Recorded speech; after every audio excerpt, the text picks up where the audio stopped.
Is the Canon SL2 still worth it in 2020? Today, that's what we're talking about.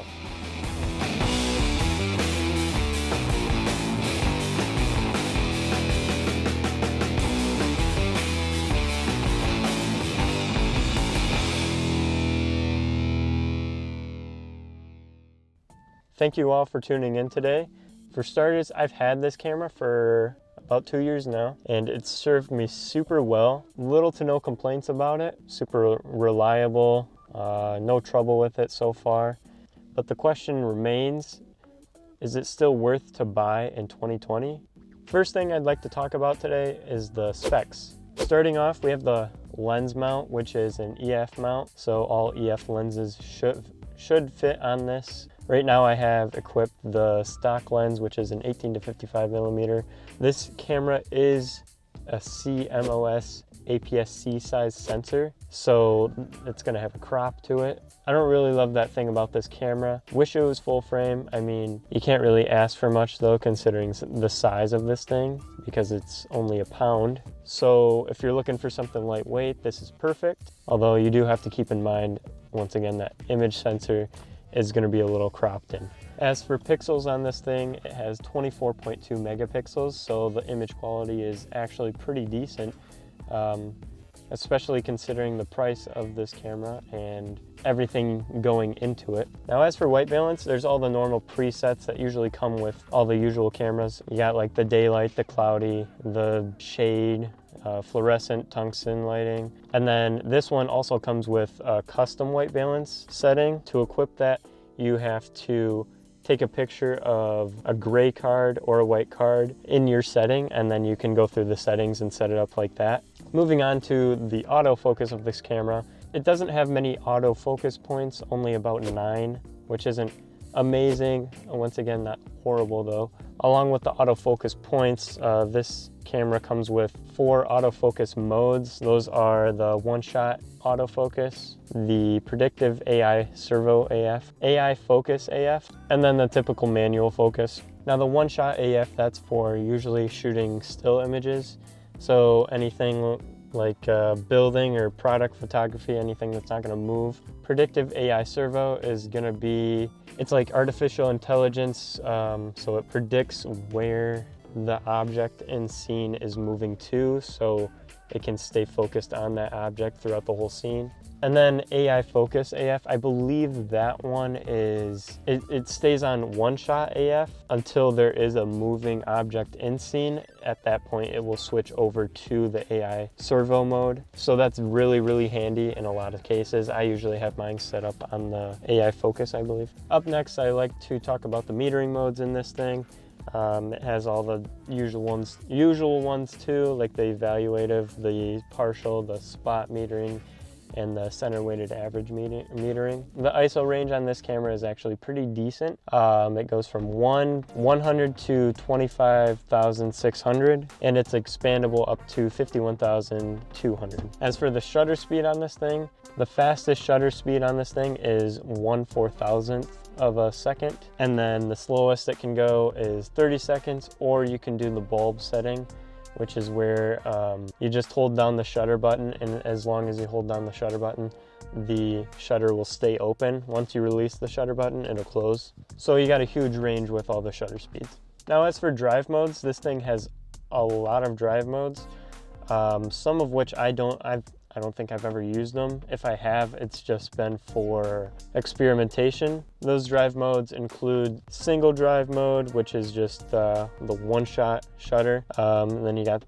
continuous drive mode, where it's just constant. And then you have silent single, which is, it's supposed to be a quieter shutter noise. I've never really noticed a difference, and I don't understand what you'd need that quiet shutter for exactly. Along with the silent single, you have silent continuous, and then the final drive mode is self-timer mode, obviously. Now what you've all probably been waiting for is the video capabilities of this thing. This camera comes with dual pixel autofocus, so the autofocus is super quick. I'm using this camera right now actually, so watch as I move in and out of frame. It should track my every move without losing focus really. And it has face tracking, so that's really helpful too. Now as for quality for videoing, this thing shoots 1080p at 60 frames per second. A lot of people nowadays would complain that 1080p is not enough, but for me personally, I think that's plenty. The quality is still amazing, and at 60 frames per second, that's gonna still offer you a lot of good chances for slow motion shots, such as like stuff you need for B-roll or whatnot. With all those specs, you'd think that this camera would actually cost a lot, but in this case, it's actually only $550.99 on Amazon. So it's a pretty good deal for this camera, this kind of camera. But the question is it still worth the buy in 2020? And if you want a straightforward answer from me, I would say yes personally, but that's because I absolutely love this camera and haven't had any problems with it once again. But let's take it from a more specific standpoint. Let's say you're a beginner or hobbyist, then I would say yes, this is a good starter camera for you. This camera is packed with plenty of features for amateurs and beginners, and all those features are user-friendly, which make this camera super easy to use. However, if you are more experienced, I would say probably to go for a little bit pricier of a camera. Usually those experienced photographers are looking for full-frame sensors and cameras with slightly more capabilities than something like this. That's why I wouldn't recommend this camera for all the experienced photographers out there. Also, those of you that are experienced probably wouldn't like the fact that this thing doesn't shoot in 4K.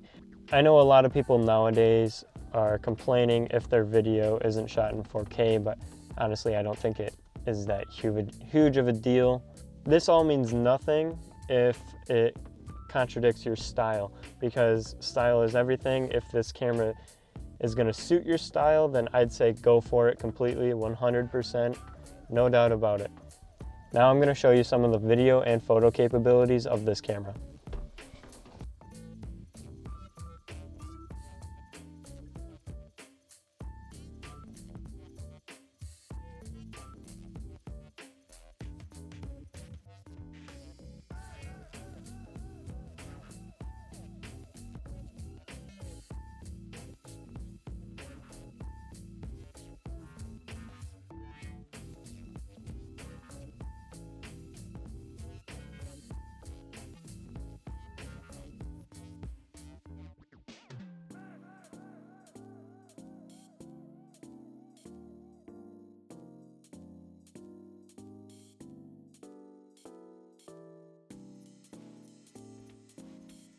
So I hope you guys all enjoyed this video and it was very informational. If you are interested in buying this camera or just checking it out, I will link it below. I'll put the Canon and Amazon link down there. And if you have any questions about this camera, feel free to comment below too. And if you'd like to see more tech videos just like this one, subscribe by clicking over here. Thanks for watching again, and I will see you in the next video.